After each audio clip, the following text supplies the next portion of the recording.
Well, I think that's due exactly to what Steph just said, that people are much more likely to come to a large national event, and then that in turn becomes a tentpole for a tour, which is great. So right, that's what I was going to say, is the more events that pop up, if they can be, maybe not, but if you have an event at the end of 1 month and then at the end of the next month, you could stretch that, or like 3 weeks apart, 2 weeks apart, you could stretch that into a tour, stuff like that. So I think events could keep it going, for sure. Just depends on the scheduling,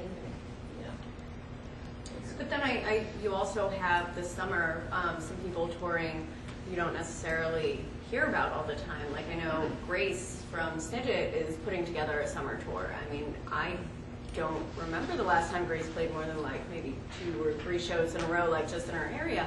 And that's great, and she's going on tour with other bands, and that's great. And Lena and Tianna are going on tour this summer, and Tianna has never been on tour before, so this is a really awesome opportunity for her. And Lena doesn't tour often, too, so it's, I mean, Axio Bodyguard, is that the last time? Well, I had a lot of vocal problems, so I only played a couple of shows in 2009. Okay. So I'm really excited to tour again. Yeah, and so, we're getting to see that in addition to, some of the more major tours. But I also wonder, too, that as the movement ages, we all age. And so a lot of us have gone, a lot of us have gone from being, high school or college kids, maybe with less responsibilities, to now being adults who have to hold, a daytime job or things like that, rather than. Yeah, I was actually just going to go along because that's one of the things we run into with the nerdcore stuff. Is you've got artists who have families, they got kids, and they can't go off on a month tour because they get fired from their jobs and they can't make the mortgage or whatever. Their wives get kind of pissed that yeah. they're gone. You come home to an empty house. Oh, its locks changed. But, wow. But so I am kind of wondering for this thing, as you guys are getting older and priorities kind of are changing. Do you see that affecting things overall? Or? Well, I just moved to improve my cost of living so that I could have options to do things.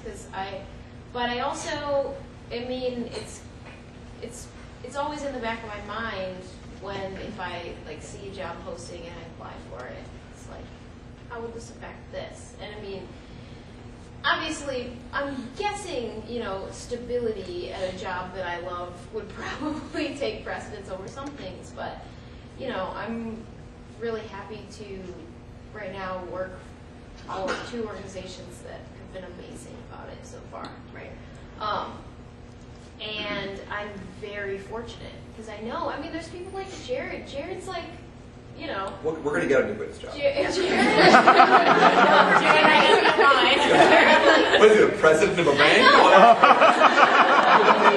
He wears a bow tie to work every day or whatever. Like, he's legit. But his wife has blue hair. I feel like he could totally, make when these things work. when she becomes a New York Times bestseller, then He can quit go on. and So everybody buy so we can Anna and the French French figure out your lives Kiss for you. in October. Buy as many copies as you can to support To free Stephanie Jared. I'm going to make buttons. I really am. But it's funny you say that too, because a lot of times, I'm making my class schedule, say, for the fall, and it's like, well, I know I have to go to Rock Stocks, so I can't have a Thursday night class that runs till 9, because last year I did. I went to that class, and then I drove for, 6 hours after that to Kentucky, and then drove for 6 hours after that to Missouri. So it was just, I'm either going to have to plan to skip this class, or maybe I'll just take a different class, because, Rock Stock's really important, and I can take that class some other time, Well, I was going to say, speaking as a parent, raising my children in the Wizrock community, yes, I don't know. I take them out of school sometimes because I think they get a lot out of this experience. I see it impact them in ways, and when they go out in the world, and I think that that's got a lot of value actually to it as a parent. So I get to see owls. They get to see I think seeing somebody like Tianna, who's only 5 years older than my oldest son, is really good for him. That's very inspirational for him to say, wow, you know, that's something I could do. Right. You know, and I think music and arts and all of that is really important. So I actually wanted to leave the rest of the time for questions if anybody had any questions, but I just wanted to give a huge round of applause to the panel because I think you guys had some really, really awesome.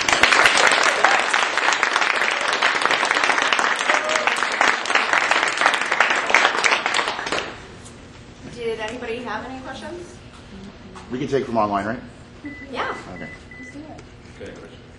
Yeah, go ahead. I don't have one. I'm asking the room. Hand it. Yeah, go ahead. Don't worry, I'm coming to your show in Ann Arbor in July. Anyway, I can. It's here and it's local, and I can just drive over. Yeah, Ann Arbor is awesome. Oh, I have a question from an online or text. Yeah. Squib Girl says that PD Girl can't take a Thursday night class because of T&D. So there's also Space Friday morning classes. You know what? Freya just quit school. I Kent State. was just going to say, I'll take my Thursday night classes at Kent State, and then I'll just be That's right it. next there anyways. So, yeah, and maybe Vago will agree to change his math major to interior design, and then we can take classes together. You can make a show, rock this house. Yeah, go ahead, Adria. Maybe Matt wants to tell everybody when the next Nerdapalooza is. Oh, yeah. Actually, that's true. Nerdapalooza this year is actually happening the very same weekend as Infinitus. I'm there. Well, no.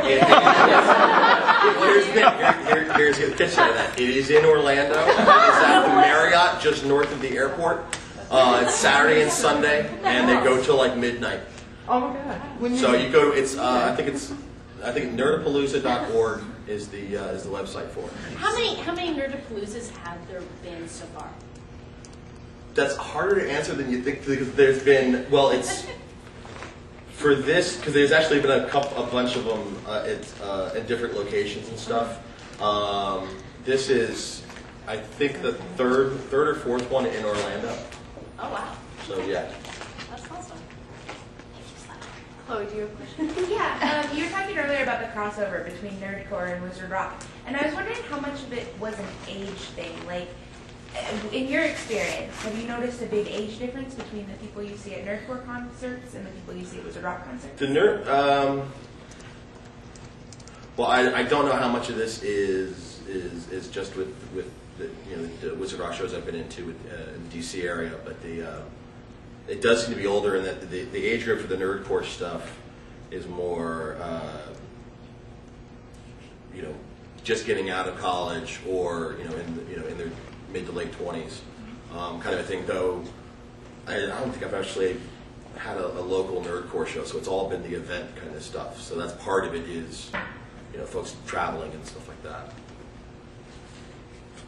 Yeah, go ahead. I was just wondering how much of the crossover that you were talking about in terms of nerdcore and wizard rock should actually, or not should actually happen, but will naturally be able to happen just given the subject matter? Because wizard rock is so much based in a shared text that we all have as a community.